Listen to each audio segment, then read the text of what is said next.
बिस्मिल्लाहिर्रहमानिर्रहीम। अस्सलामु अलैकुम वरहमतुल्लाहि वबरकातुहू। नहमदुहु व नुसल्ली अला रसूलिहिल करीम। अम्मा बाद। नमाज के बाद अस्तगफिरुल्लाह अस्तगफिरुल्लाह अस्तगफिरुल्लाह क्यों पढ़ा जाता है? नमाज के बाद अस्तगफिरुल्लाह अस्तगफिरुल्लाह अस्तगफिरुल्लाह पढ़ने का बार बार क्यों कहा जाता है? अस्तगफिरुल्लाह पढ़ने की फजीलत। मोहतरम नाज़रीन, नमाज के बाद अस्तगफिरुल्लाह अस्तगफिरुल्लाह अस्तगफिरुल्लाह क्यों पढ़ा जाता है, इसकी तफसील आपके साथ ज़रूर शेयर करेंगे, लेकिन उससे पहले एक हदीस मुबारक सुन लीजिए।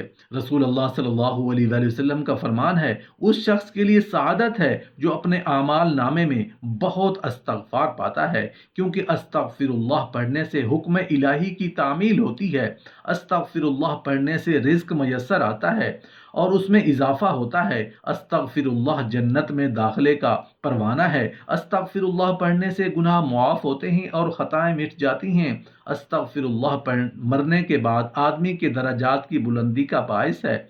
अस्तगफिरुल्लाह पढ़ने से बलाएं टल जाती हैं। अस्तगफिरुल्लाह पढ़ने से दिल को पाकीज़गी हासिल होती है। अस्तगफिरुल्लाह पढ़ने से बे औलादों को औलाद मिलती है। अस्तगफिरुल्लाह पढ़ने से सेहत व तंदुरुस्ती कायम रहती है और इंसान अपनी जिस्मानी और रूहानी कुव्वतों से भरपूर फ़ायदा उठाता है।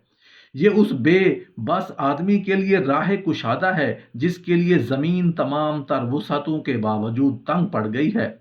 वो मायूस शख्स जो अपने आप से उकता गया है और वो परेशानी के बायस तंग दिली का शिकार रहता है। अस्तगफिरुल्लाह उसकी मायूसी और परेशानी दूर करके उसे नई ज़िंदगी अता करता और फराख दिली से आशना करता है। एक मकूला हज़रत सैयदना सिद्दीक़ अकबर रज़ियल्लाहु अन्हु का बड़े काम का है और बड़ा याद रखने का है। हज़रत सैयदना सिद्दीक़ अकबर रज़ियल्लाहु अन्हु फरमाते हैं कि जब कोई शख्स काम अंजाम देने के बाद दो कलमे कह ले तो शैतान कहता है उस शख्स ने मेरी कमर तोड़ दी, और वो दो कलमे ये हैं, अल्हम्दुलिल्लाह और अस्तगफिरुल्लाह। नमाज पढ़ी तो नमाज के बाद कह लिया अल्हम्दुलिल्लाह अस्तगफिरुल्लाह, तो शैतान कहता है कि उस शख्स ने मेरी कमर तोड़ दी है। जहाँ तक इबादतों में अपनी तरफ से कोताही का ताल्लुक है तो याद रखें, कोई भी इबादत अल्लाह तबारक व तआला की खालकियत का, उसकी रबूबियत का हक अदा नहीं कर सकती। लिहाजा हमारी तरफ से इबादत में जो कोताहियाँ और गलतियाँ होती हैं उन पर अस्तगफार करना चाहिए। अस्तगफिरुल्लाह अस्तगफिरुल्लाह अस्तगफिरुल्लाह कहते रहना चाहिए। सिर्फ नमाज ही में कमी कोताही नहीं होती, नमाज के अलावा भी हम इंसानों से बहुत सारे गुनाह जाने में या अनजाने में सरजद हो जाते हैं। सही हदीस में है कि रसूल करीम सल्लल्लाहु अलैहि वसल्लम का ये मामूल था कि जब भी नमाज से फारिग होते तो नमाज से फारिग होने के बाद फौरन बाद 3 मरतबा फरमाते अस्तगफिरुल्लाह अस्तगफिरुल्लाह अस्तगफिरुल्लाह। सवाल ये पैदा होता है कि अस्तगफार के मानी गुनाहों से माफ़ी मांगना। आदमी ने जब कोई गुनाह किया हो तो अस्तगफार करे, जब कोई गलती की हो तो माफ़ी मांगे, जब कोई गुनाह ही नहीं किया तो नमाज के बाद अस्तगफार का क्या मतलब है? अल्लाह जल्ल शान के हुजूर नमाज पढ़ी तो नमाज के बाद अस्तगफार क्यों? वजह दर हकीकत ये है कि इशारा इस बात की तरफ करना मकसूद है कि नमाज तो बेशक हमने पढ़ ली, लेकिन जैसा पढ़ने का हक था वो हमने अदा नहीं हो सका। लिहाजा हमारी नमाज में जो कोताहियाँ हैं उस पर हम अस्तगफार करते हैं। हज़रत आयशा सिद्दीक़ा रज़ियल्लाहु अन्हा ने नबी करीम सल्लल्लाहु अलैहि वसल्लम से पूछा कि ये अजीब बात है कि सारी रात तो खड़े होकर अल्लाह ताला की इबादत करते रहे, तो सुबह को अस्तगफार किस बात का करते हैं? अपने गुनाहों का या किसी और बात का? तो नबी करीम सल्लल्लाहु अलैहि वसल्लम ने इरशाद फरमाया कि ऐ आयशा, वो अस्तगफार अपनी रात को की गई इबादत की वजह से करते हैं कि रात को की गई इबादत में ऐ अल्लाह आपकी रबूबियत का हक हमसे अदा नहीं हो सका, इस वास्ते हम इस पर अस्तगफार करते हैं। कुरान करीम में अल्लाह ताला के नेक बंदों की तारीफ करते हुए फरमाता है, ये वो लोग हैं जो रात में बहुत कम सोते हैं, यानी रात के वक्त अल्लाह ताला के दरबार में खड़े होते हैं, इबादत कर रहे हैं, अल्लाह ताला के हुजूर में नमाज पढ़ रहे हैं। सहरी के वक्त वो अल्लाह के हुजूर अस्तगफार करते हैं। खुद नबी करीम सल्लल्लाहु अलैहि वसल्लम सारी सारी रात खड़े रहते हुए पाँव पर वर्म आ रहा है मगर फिर फरमा रहे हैं, ऐ अल्लाह ہم آپ کی عبادت کا حق ادا نہیں کر سکے، اے اللہ ہم آپ کی معرفت کا حق ادا نہیں کر سکے۔ تو جب نبی کریم صلی اللہ علیہ وآلہ وسلم کا حق ادا نہیں کر سکے تو ہم اور آپ کس طرح ادا کر لیں گے؟ کیونکہ انسان اللہ تعالیٰ کی عبادت کا حق ادا نہیں کر سکتا تو اس کی صورت یہ بتائی کہ اللہ تعالیٰ کی عبادت کے بعد استغفار کر لیا کرو۔ ان کی رحمت ایسی ہے کہ وہ عبادات میں کوتاہیوں اور غلطیوں کو معاف کرنے کے بعد ان کی تلافی فرمائیں گے اور وہی چیز عطا فرمائیں گے جس کا انہوں نے وعدہ فرمایا ہے۔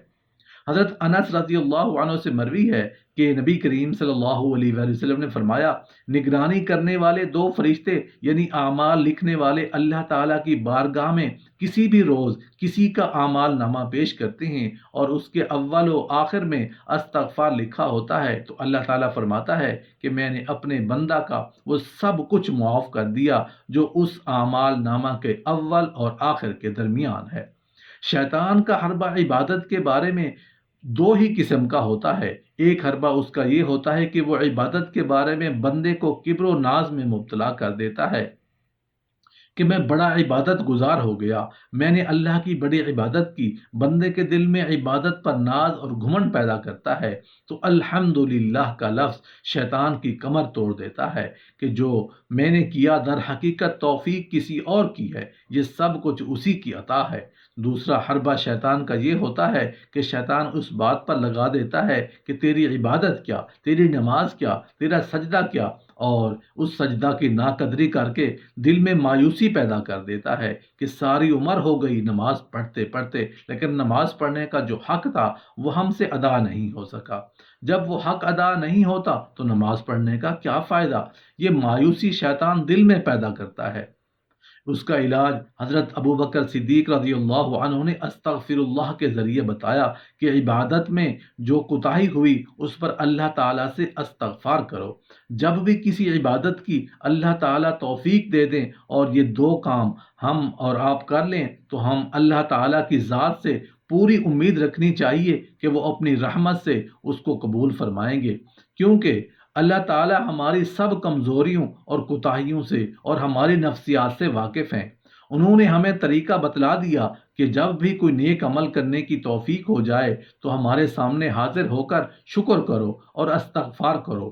اس لیے اللہ کی رحمت پر امید کرتے ہوئے یہ دو کام ہم میں سے ہر شخص کو کرنے چاہیے، ایک شکر اور دوسرا استغفار۔ بعض اوقات ہمیں جس عبادت کی کبھی توفیق ہو جاتی ہے اس کے بارے میں ہم ناقدری میں مبتلا ہو جاتے ہیں، یعنی جب ہم دیکھتے ہیں کہ یہ عبادت اس طرح انجام نہیں پائی جس طرح انجام پائی جانا چاہیے تھی، اس کا حق ہم سے ادا نہیں ہو سکا، اس کے آداب ہم بجا نہیں لا سکے، تو اس عبادت کی ناقدری ہمارے دلوں میں پیدا ہو جاتی ہے اور اس ناقدری کی وجہ سے ہم اس عبادت کی توفیق ملنے پر اللہ تعالیٰ کا شکر ادا کرنے سے قاصر رہتے ہیں۔ حالانکہ حقیقت یہ ہے کہ یہ جو توفیق محض اللہ تعالیٰ کی طرف سے ہے، یہ بھی ان کا کرم ہے اور بہت بڑا انعام ہے، لہٰذا اس کی ناقدری کسی بھی حالت میں کسی بھی مومن کو نہیں کرنی چاہیے۔ نمازوں کے بارے میں یہ جملہ بکثرت ہماری زبانوں پر آتا رہتا ہے کہ جی ہماری نماز کیا، ہم تو ٹکرے مارتے ہیں، لیکن یاد رکھیے یہ کلمہ شکر اور کلمہ قدر کا کلمہ نہیں ہے، اس سے اعتراض کرنا چاہیے۔